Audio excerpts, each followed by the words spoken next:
Minister of State in the Ministry of Home Affairs, Honorable Minister, Honorable Home Minister.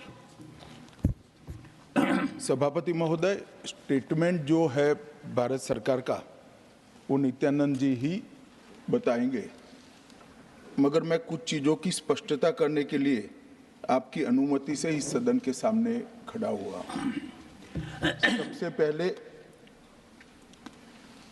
इस घटना में जितने भी लोग हताहत हुए हैं, जो घायल हुए हैं, वो सभी के परिवारजनों के साथ मैं मेरी संवेदना व्यक्त करना चाहता हूं और बड़े दुख के साथ आज मैं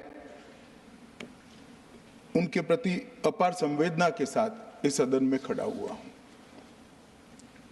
जैसा मैंने पहले कहा कि सरकार की ओर से जवाब श्री नित्यानंद राय ही देने वाले हैं। जब यहाँ पर 1 घंटे की चर्चा आपने अनुमोदित की, तब मुझे था कि आज का दिन शायद राजनीति से परे रहेगा, इस पर राजनीतिक टीका टिप्पणियां नहीं होगी।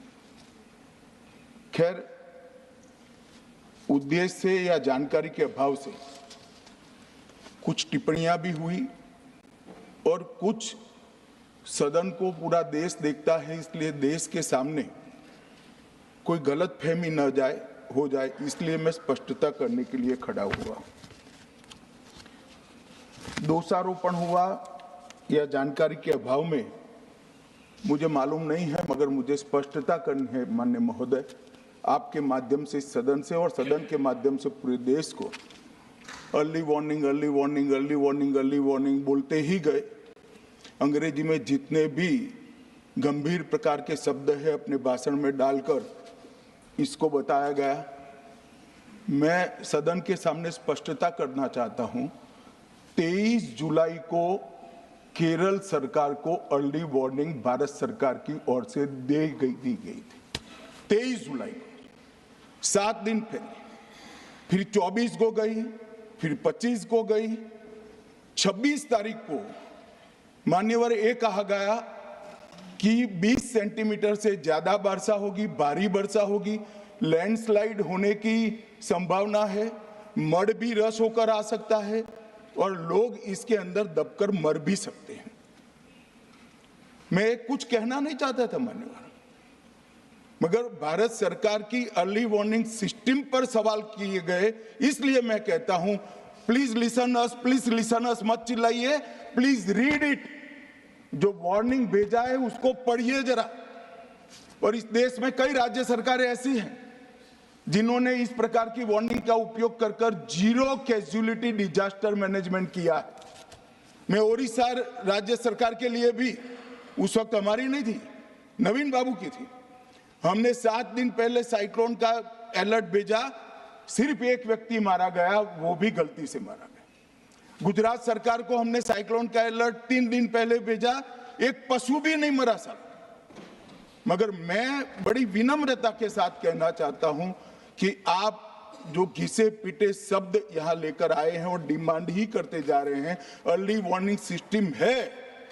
भारत सरकार ने 14 के बाद अर्ली वार्निंग सिस्टम के लिए 2000 करोड़ रुपया खर्च किया है और इसको साझा किया जाता है मान्यवर। 7 दिन पहले हर राज्य को सूचना भेजी जाती है और वो सूचना साइट पर सबके लिए भी उपलब्ध है, माननीय सांसदों के लिए भी उपलब्ध है। मगर कुछ लोगों को है कि यहाँ की साइटें खोलते ही नहीं है, विदेश की ही खोलते हैं। तो अब विदेश में तो इसकी अर्ली वार्निंग सिस्टम आएगी नहीं, हमारी साइट देखनी पड़ेगी मान्यवर। वर्षा, 1 मिनट आप सुनो भाई, मैंने ध्यान से आपको सुना है, सुनिए जरा। नो डोंट प्लीज, इस तरह से नहीं चलेगा, सदन है। I will not allow. The facts and figures and details are being imparted. Please, मान्यवर, Honorable Minister. मैं तो उस उद्देश्य से ही कहता हूं इसको सुनकर सभी राज्य अलर्ट हो, अर्ली में अलर्ट हो जाए। मेरा किसी को ताना लगाने का आशय नहीं है। वर्षा के लिए अर्ली वार्निंग सिस्टम है, हीट वेव के लिए है, तूफान के लिए है, चक्रवात के लिए है, यहां तक बिजली के लिए भी अर्ली वार्निंग सिस्टम है, जो 10 मिनट पहले बिजली अक्षांश रेखांक के साथ कहां गिरेगी वो सीधा कलेक्टर को इन्फॉर्म करती, मगर इसका कोई जिक्र नहीं कर रहा है। मैं तो मानता हूं जानकारी का अभाव होगा, जानकारी का अभाव है तो भी ठीक नहीं है, और राजनीति है मान्यवर तो बहुत दुखद है। मान्यवर, कई सारे राज्यों ने इसका उपयोग भी किया है और परिणाम भी आए हैं, और इस अर्ली वार्निंग सिस्टम के तहत मैं आज सदन को बताना चाहता हूं, 23 तारीख को ही मेरे ही अनुमोदन से 9 एनडीआरएफ की टीमें केरल के लिए रवाना हो गई थी कि वहां लैंडस्लाइड आ सकता है। भारत सरकार ने 9 एनडीआरएफ की टीमें विमान से वहां भेजी। मैं पूछ सकता हूं मान्यवर, इतना मुझे पूछते हैं सारे लोग, केरल सरकार ने क्या किया? अनधिकृत लोग रह रहे थे, नहीं रह रहे थे, मगर वल्नरेबल सिचुएशन तो थी। इनको शिफ्ट किया गया क्या? क्यों नहीं किया गया? कौन रोकता था? और शिफ्ट किया तो मरे कैसे? शिफ्ट पहले नहीं किया गया है, बाद में किया गया है। जितना बोलोगे उतना नुकसान होगा। मैं बोलना नहीं चाहता, परंतु जब आप आरोपात्मक तरीके से बात करते, मैं शांति से यहां बैठकर सुनने ही आया। मान्यवर, मैं आज आपके माध्यम से कहना चाहता हूं कि early warning system Narendra Modi ji 2014 में प्रधानमंत्री बने, 2016 से ये प्रोजेक्ट चालू हुआ और 23 तक दुनिया की सबसे आधुनिक अर्ली वार्निंग सिस्टम कहीं पर है तो भारत में। और इसका 7 दिन पहले इसका अनुमान देने वाले 4 ही देश है, उसमें से एक भारत है। मगर उसको पढ़ना पड़ता है, डिमांड करने से कुछ नहीं होता। मान्यवर, जो उन्होंने कहा कि भाई डिजास्टर के पैसे रिलीज करने का राज्य के साथ पास अधिकार नहीं है, वो गलत है। मान्यवर, मैं इसकी भी स्पष्टता करना चाहता हूं क्योंकि सदन का रिकॉर्ड साफ रहना चाहिए। एसडीआरएफ में 10% राशि कोई भी राज्य अपने हिसाब से अपनी गाइडलाइन से इश्यू कर सकता है, और 100% राशि भारत सरकार की जो गाइडलाइन इश्यू हुई है, गाइडलाइन इश्यू के किसी भी परमिशन की भारत सरकार की जरूरत नहीं है, गाइडलाइन को सिर्फ फॉलो करना है।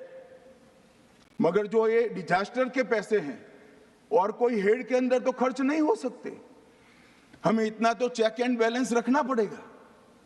तो फिर भी 10% खर्च तो डिजास्टर के नाम से कुछ भी आप करें कोई नहीं पूछता है। 90% खर्च आप गाइडलाइन के हिसाब से डिजास्टर के लिए भारत सरकार की कोई परमिशन लेने की जरूरत नहीं। और बंगाल का भी कहा मान्यवर, डिटेल स्टेटमेंट नित्यानंद जी पढ़ेगी, मतलब मैं स्ट्रक्चर्ड स्टेटमेंट नहीं दे रहा हूं, सिर्फ स्पष्टताएं कर रहा हूं। मान्यवर, बंगाल का भी कहा, हमने 6,244 करोड़ रुपया 14 से 24 तक बंगाल के अप्रूव किए हैं, और जिस प्रकार से इनके खर्च का हिसाब आता है इस हिसाब से रिलीज होते हैं। उसमें से 4,619 4619 करोड़ रुपया हमने रीएम्बर्स कर दिया है, मगर वहां थोड़ा प्रॉब्लम है हिसाब भेजने में। अब वो तो मैं अच्छे से नहीं कर सकता साहब, बंगाल ने ही करना पड़ेगा। अकाउंट देना पड़ता है तो सरकार है, कोई पॉलिटिकल पार्टी नहीं है ना। सरकार के कुछ रूल्स होते हैं, रेगुलेशन होते हैं, अकाउंटिंग सिस्टम होती है, एजी का ऑडिट होता है। हम किसी को नहीं मानेंगे तो थोड़ी तकलीफ आएगी, मगर धीरे धीरे आदत पड़ रही है, इंप्रूवमेंट आया है। इसीलिए 6244 में से 4619 करोड़ रुपया इनका रिलीज हो चुका है। और मैं फिर से कहना चाहता हूं मान्यवर, अर्ली वार्निंग सिस्टम दी गई थी, इसीलिए 23 तारीख को हमने एनडीआरएफ की 9 बटालियन वहां पर 9 बटालियन वहां पर हमने भेज दी थी, और 3 कल रवाना करी है। एनडीआरएफ की बटालियन उतरने से भी अलर्ट अगर हो जाते तो काफी कुछ बच जाता, मगर मैं किसी पे दोषारोपण नहीं करना चाहता हूं। ये समय है केरल की सरकार के साथ खड़ा रहने का, केरल की जनता के साथ खड़ा रहने का, और जो लोगों की हानि हुई है उनके साथ खड़ा रहने का मैं सदन को विश्वास दिलाना चाहता हूं। Irrespective of party politics, Narendra Modi सरकार केरल की जनता और केरल की सरकार दोनों के साथ चट्टान की तरह खड़ी रहेगी, किसी को संशय रखने की जरूरत नहीं।